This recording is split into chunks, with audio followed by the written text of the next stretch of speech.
तो दोस्तों आज हम फिर से आपके लिए लेकर आए हैं देश दुनिया की तमाम ताज़ा बड़ी खबरें। सबसे पहली बड़ी खबर में आपको बताएंगे दोस्तों कि दुश्मन देशों की लिस्ट में भारत को शामिल करने के बाद कनाडा से मोदी सरकार को लगा एक और झटका। कनाडा के ब्रैम्पटन में खालिस्तानियों ने हिंदू मंदिर पर किया हमला, पूजा करने आए श्रद्धालुओं को दौड़ा दौड़ा कर पीटा। महाराष्ट्र विधानसभा चुनाव में कांग्रेस पार्टी को समर्थन देने के लिए तैयार हुए असदुद्दीन ओवैसी बोले, जरूरत पड़ी तो खून भी दे सकते हैं।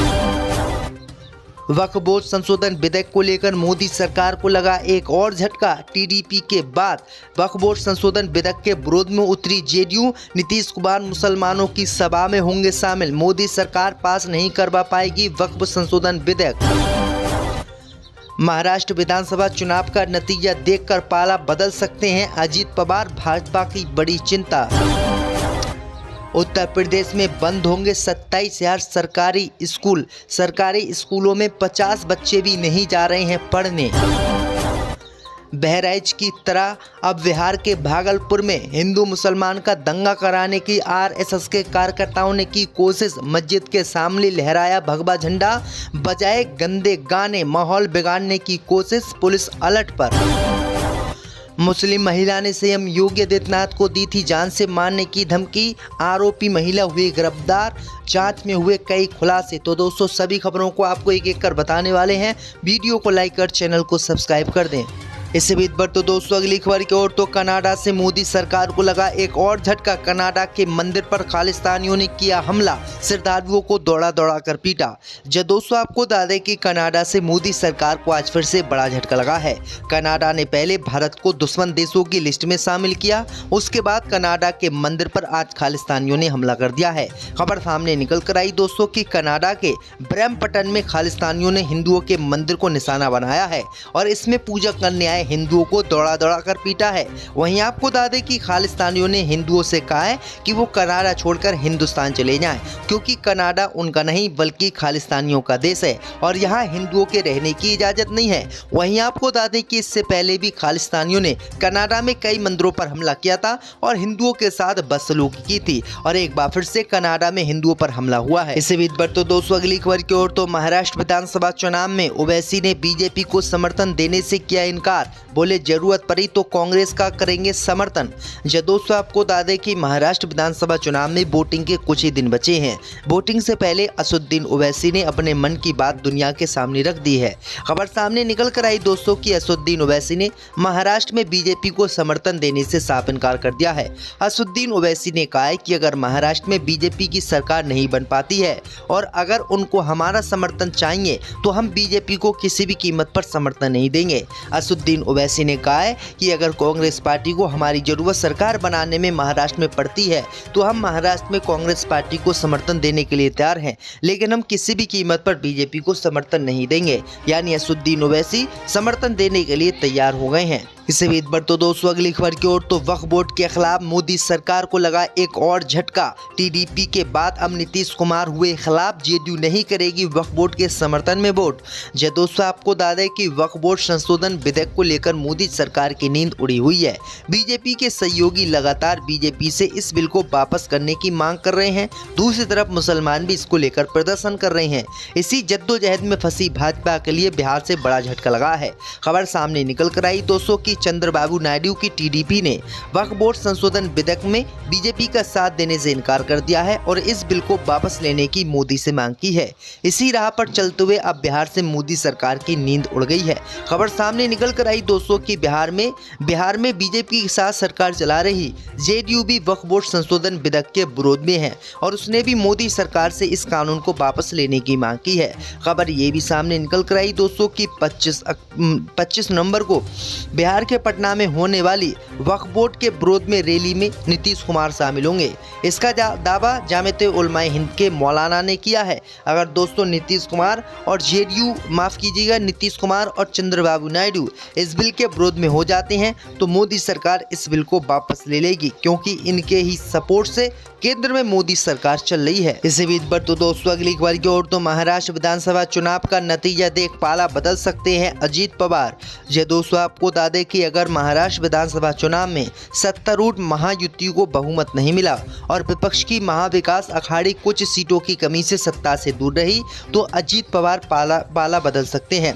दरअसल आपको बता दें कि अजीत पवार की एनसीपी गुट के नेता और महाराष्ट्र विधानसभा चुनाव में मानखुर्द शिवाजी नगर से प्रत्याशी नवाब मलिक ने इसके संकेत दिए हैं। नवाब मलिक ने साफ तौर पर कहा है कि अगर महाराष्ट्र विधानसभा चुनाव में बीजेपी के गठबंधन को बहुमत नहीं मिलता है और विपक्षी कांग्रेस पार्टी के गठबंधन में को बहुमत मिल जाता है तो अगर कुछ सरकार बनाने के लिए कुछ सीटों की जरूरत पड़ी तो अजीत पवार बीजेपी के गठबंधन को छोड़कर कांग्रेस पार्टी के गठबंधन में चले जाएंगे और उनकी सरकार बनवा देंगे। इसी बीच पर तो दोस्तों अगली खबर की ओर तो उत्तर प्रदेश में बंद होंगे 27,000 सरकारी स्कूल।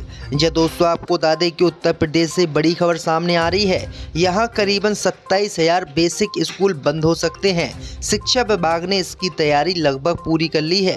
विभाग ने उन स्कूलों को बंद करने की तैयारी की है जिनमें छात्रों की संख्या 50 से कम है। बताया जा रहा है कि यहाँ पढ़ रहे बच्चों के पास के नज़दीकी स्कूलों में एडजस्ट किया जाएगा। डीजी ने हाल ही में हुई समीक्षा बैठक में इस संबंध में सभी जिलों के बीएसए को निर्देशित किया है।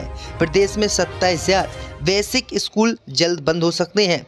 दरअसल आपको बता दें कि उत्तर प्रदेश में 27,000 ऐसे सरकारी स्कूल हैं जिनमें 50 बच्चों से कम बच्चे पढ़ रहे हैं और 50 बच्चों के कारण ही सरकार इन सरकारी स्कूलों को बंद कर रही है और जो बच्चे इन स्कूलों में पढ़ रहे हैं उनको पास के ही जो है बड़े स्कूल में एडमिशन दिया जाएगा। तो ये बड़ी अपडेट आ रही दोस्तों। इसी बीच पर तो दोस्तों अगली खबर की ओर तो बहराइच के बाद बिहार के भागलपुर में माहौल बिगाड़ने की कोशिश कर रहे हिंदू मस्जिद के सामने लहराया भगवा झंडा, आपत्तिजनक बजाए गाने। जब दोस्तों आपको बता दें कि उत्तर प्रदेश के बहराइच के बाद बिहार के भागलपुर में काली प्रतिमाओं की विसर्जन की यात्रा के दौरान हिंदूवादी संगठनों के लोगों ने माहौल बिगाड़ने की कोशिश की। विसर्जन यात्रा में शामिल एक युवक ने हाथ में भगवा झंडा लेकर मुस्लिम समुदाय के धार्मिक स्थल के सामने चढ़कर लहरा दिया। उसकी वीडियो बना अभद्र गाना लगाकर वायरल कर दिया।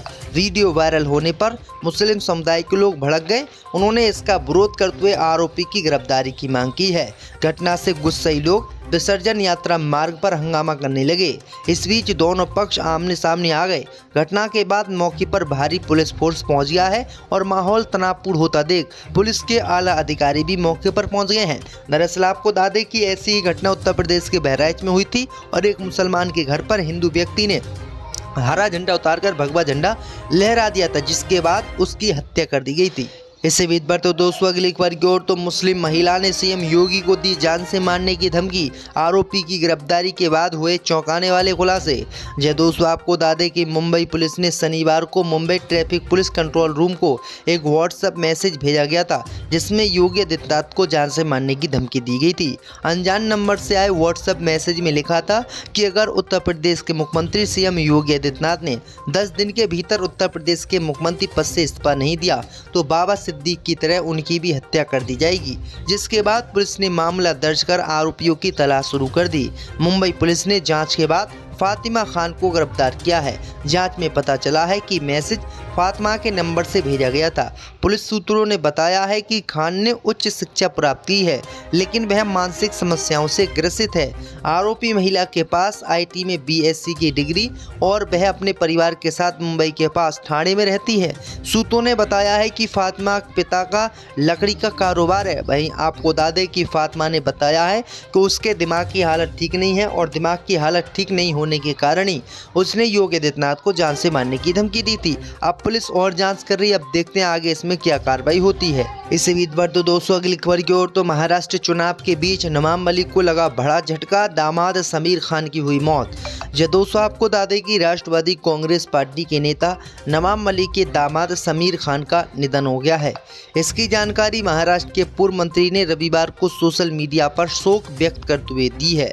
17 सितंबर समीर खान का एक्सीडेंट हुआ था। हादसे के बाद उन्हें अस्पताल में भर्ती कराया गया था। बीते 1.5 महीने से उनका इलाज चल रहा था।